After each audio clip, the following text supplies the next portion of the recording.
The men at the co-op called it the strangest thing they'd ever seen a woman do with 40 acres of good bottomland. That was the spring of 1988, and Rosalind Fetter was 41 years old, standing in the mud beside Orchard Creek with a truckload of bare-root pawpaw saplings and a reputation she hadn't asked for and couldn't shake. Her neighbor to the north, a retired cattle farmer named Earl Dobbs, leaned over his fence post and watched her unload the trees one by one, each one maybe 18 inches tall, each one looking, as Earl would later say at the grain elevator, like something a child had pulled out of the ground and forgot to put back. "Roz," he called out finally, because that was what everyone called her, had called her since she was 12 years old and running barefoot down the county road. "What in the world are those?" "Pawpaw trees," she said, and kept working. He stood there a minute longer, waiting for more. When more didn't come, he walked back to his house and called his wife, and his wife called her sister in town. And by Thursday, the whole of Shelby County, Indiana, knew that Rosalind Fetter had lost her mind. She hadn't lost her mind. That was the thing nobody wanted to believe. Not then, and not for a long time after. What Rosalind had lost, what her family had lost, was the income stream that had held the Fetter farm together for 22 years. The hogs. July. In late 1987, a disease outbreak 2 counties over had spooked the processors, and the contract her late husband, Dennis, had held with the packing plant in Columbus was quietly not renewed. No letter, no phone call, no explanation. Just a silence that showed up in the mailbox every week, where a check used to be. Dennis had been gone 4 years by then. A cardiac event on a Wednesday afternoon in October. A man who was 53 years old and had never been sick a day in his life until he was. He left Rosalind with the farm, a '79 John Deere that needed a new head gasket, and 2 daughters, Tamara, who was 20, and already married to a young man from Rushville, and Gail, who was 16 and still home, still school-aged, still needing things. The neighbors had been kind. At first, the way neighbors are after a funeral. Then life moved on, the way it does, and Rosalind was left to move with it or fall behind. She kept the hog operation running for 4 years on her own, which was 4 years longer than most people expected. She learned to fix the John Deere herself, which nobody expected at all. She hired day labor when she needed it, and went without when she didn't.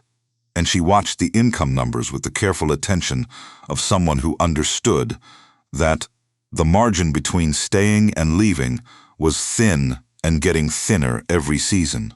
When the contract fell through, she sat at the kitchen table for 3 nights, straight with a yellow legal pad and a calculator, and she ran the numbers every way she could think to run them. She had the land. She had the buildings. She had a little savings, not much, and a small line of credit at First National that she was reluctant to touch because once you touched it, you were on a clock. On the 3rd night, she wrote 2 words at the bottom of the page and circled them twice. Pawpaw trees. The idea had not come from nowhere, though everyone assumed it had. It had come from her father's father, a man named Rosalind Fetter, who had homesteaded this same land in the 1920s, and who had, in the memory of the family, been considered slightly strange by the standards of his time as well.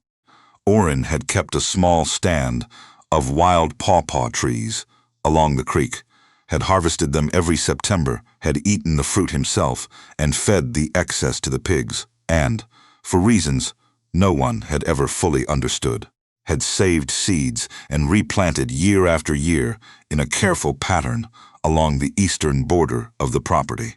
When Rosalind was a girl, her grandfather had taken her out to those trees in the fall, when the fruit was hanging low and heavy and smelled like something between a banana and a mango and sunshine, a smell unlike anything else in Indiana, unlike anything she had ever smelled anywhere. He had pressed one of the fruits into her hand and said, "This is what this land wants to grow." She had eaten it standing there in the September light, and thought it was the best thing she had ever tasted, and then promptly forgotten about it for 30 years. The way children forget things that don't yet have a category. The old trees along the creek were still there. She walked out to look at them the morning after. She circled those two words, and she stood among them in the early fog and did what her grandfather had done. She counted them, measured the spread, looked at the root suckers coming up around the base, and felt something shift inside her that she didn't have a word for, but that felt, if she was honest, like recognition. She spent the next 6 weeks in the county library, in the Purdue Extension office, on the phone with a horticulture researcher at Kentucky State University who was one of perhaps a dozen people in the country who had spent serious academic time thinking about Asimina triloba as a commercial crop.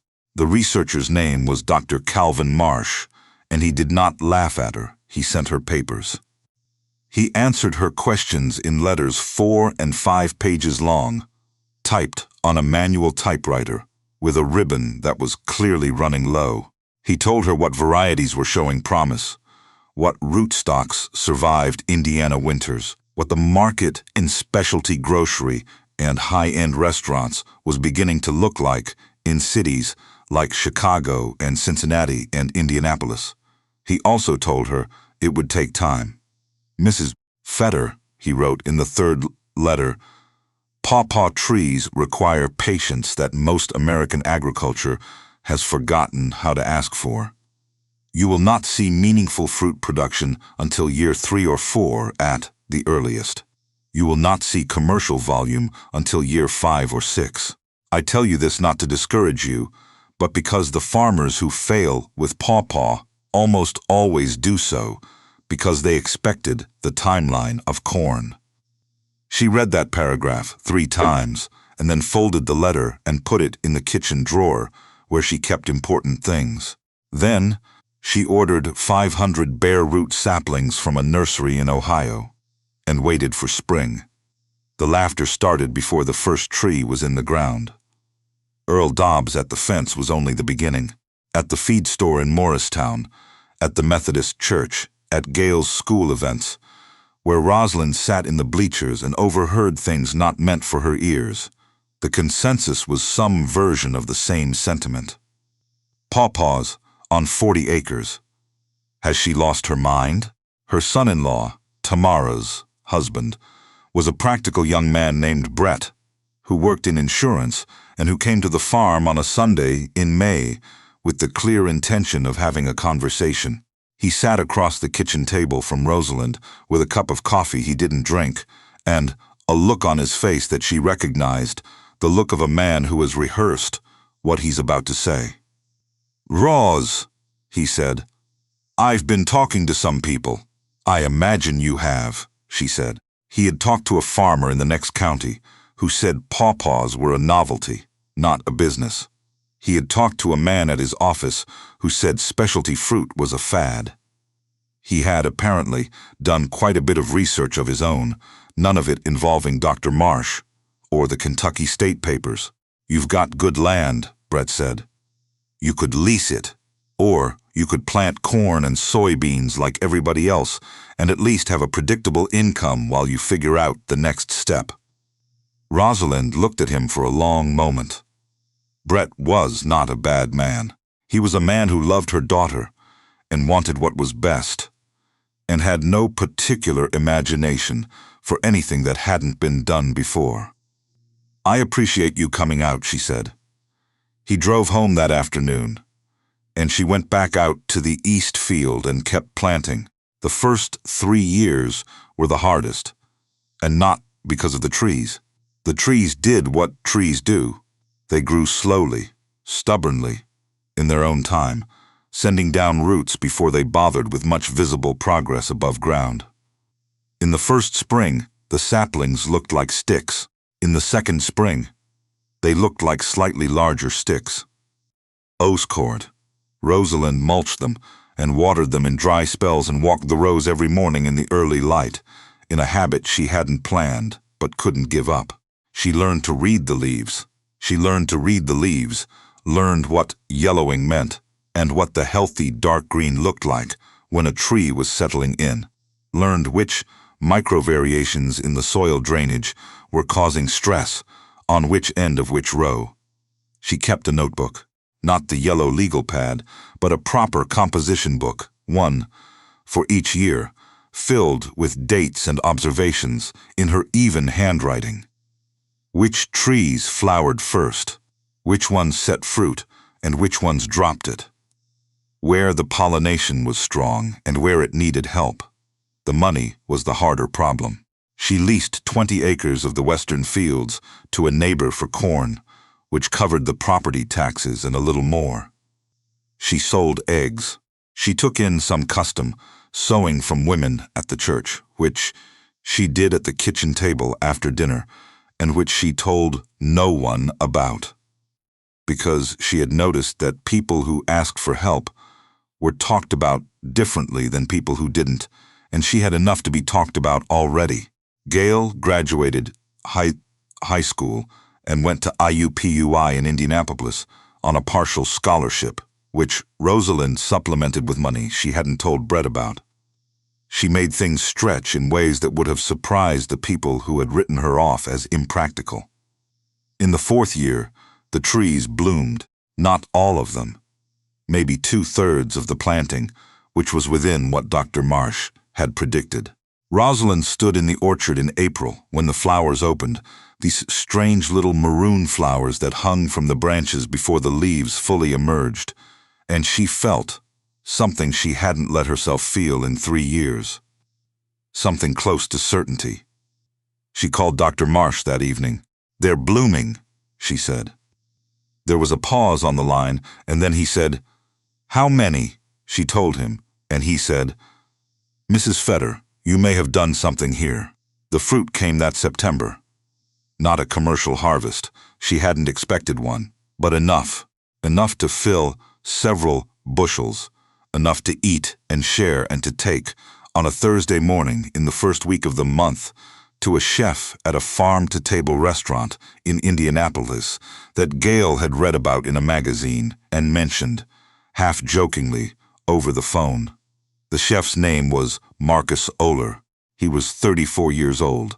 He was 34 and he had trained in New York, and he was the kind of person who became visibly interested when you put something in front of him that he hadn't seen before. Rosalind drove up to Indianapolis with a bushel of pawpaws in the passenger seat of her truck, walked in through the back entrance of the restaurant at 9 in the morning, and handed him one of the fruits. He bit into it standing over the prep counter. He didn't say anything for a moment.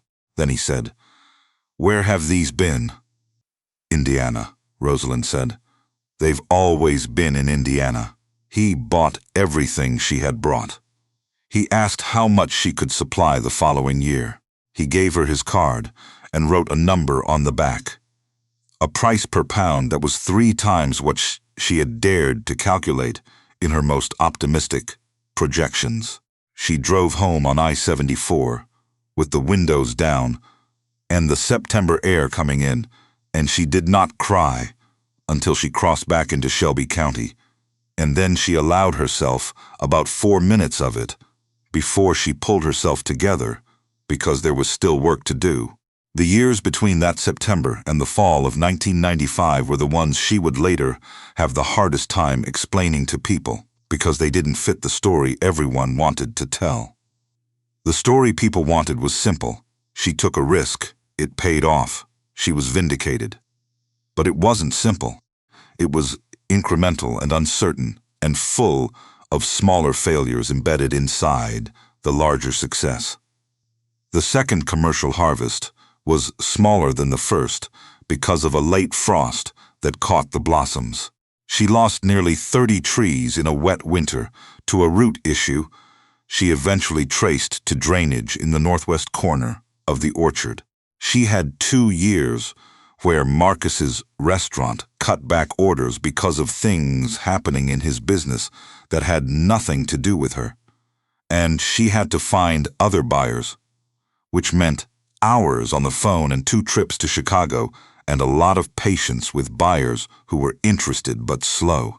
She brought Gail in as a partner in 1993, which was Gail's idea, and which turned out to be the best decision either of them made. Gail had studied business and had a clarity about the financial side that Rosalind respected without quite sharing. She built a small website. This was 1993, early enough that most people in Shelby County didn't know what a website was. And she began reaching out to a network of specialty food buyers that she had identified through trade publications. By 1994, the Fetter Orchard was shipping to restaurants and specialty grocers in Indianapolis, Cincinnati, Louisville, and Chicago. Earl Dobbs, who was by then 81 years old and walking with a cane, came over one afternoon in October and stood at the edge of the orchard and looked at it for a long time without saying anything. He was there long enough that Rosalind noticed him from the barn and walked over. "I was wrong," he said, before she could say anything. She stood beside him and looked at the orchard too. The trees were in their full fall color. By then, the big tropical-looking leaves gone yellow, the last of the fruit already in the cooler. "You didn't know," she said. "I laughed," he said. "Most people did." He nodded slowly, like a man doing an accounting of something. Then he said, "Your grandfather would have been pleased." That was the thing that got her. Not the restaurants, not the income, not the buyers calling from Chicago.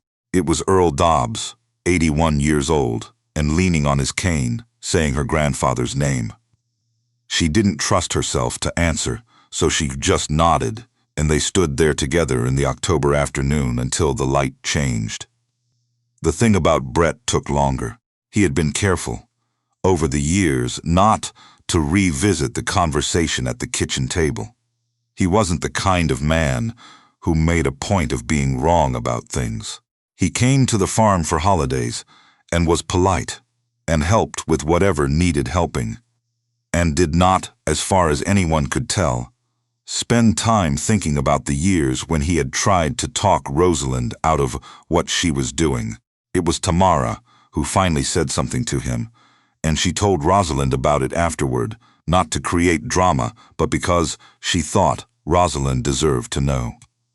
"He said he underestimated you," Tamara told her, on the phone, in the flat Midwestern way that meant more than it sounded like. "He said he didn't understand what you were doing and he should have trusted you more." Rosalind thought about that for a while. After she hung up, she thought about the Sunday in May 1988, when Brett had sat across the table from her with a cup of coffee he didn't drink, trying to be helpful in the only way he knew how. She had been angry that day, a quiet, uncontained anger that she had not shown and had not spoken of, because she was a woman who had learned early that visible anger cost more than it returned. But she had felt it, the assumption that she hadn't thought it through, the assumption that practical meant familiar. She had thought it through. She had thought it through. She had thought it through in a way that most people, Brett included, would not have recognized as thinking it through, because it didn't look like anything they'd seen before. The following Thanksgiving, when everyone was at the farm and the dinner was done, and the dishes were put away, Brett found her in the kitchen alone, and he stood in the doorway for a moment, the way people do when they've been working up to something. "I want you to know," he said, "that I'm proud of what you've built here." She looked at him. He was a different man than he'd been in 1988. Older, more tired around the eyes in the way that parenthood makes people tired, but also more open somehow, like something in him had been worked loose. "Thank you, Brett," she said. "I wasn't right," he said. "Back when?" He stopped, started again. "I thought I was being practical." I didn't know what practical looked like when it was something new. She handed him a dish towel. He looked at it, then at her. "Dry these," she said, "and that's enough." He laughed, genuinely. The way people laugh when they've been let off a hook, they deserve to stay on a while longer. And they stood side by side at the sink in the Fetter kitchen while the family noise came through from the other room. And Rosalind thought about her grandfather pressing a pawpaw into her hands in the September light, and thought about a letter in a kitchen drawer, and thought about the fact that the trees outside the window, her trees, Oren's trees, this land's trees, were still out there in the dark, roots down deep, already preparing for next spring. She had 40 acres. She had her grandfather's patience. She had her daughters. She had her daughters, and she had her notebooks, and she had the knowledge, settled and certain now, that the things that last are rarely the things that come easy. The men at the co-op had stopped laughing a long time ago. She had almost stopped noticing.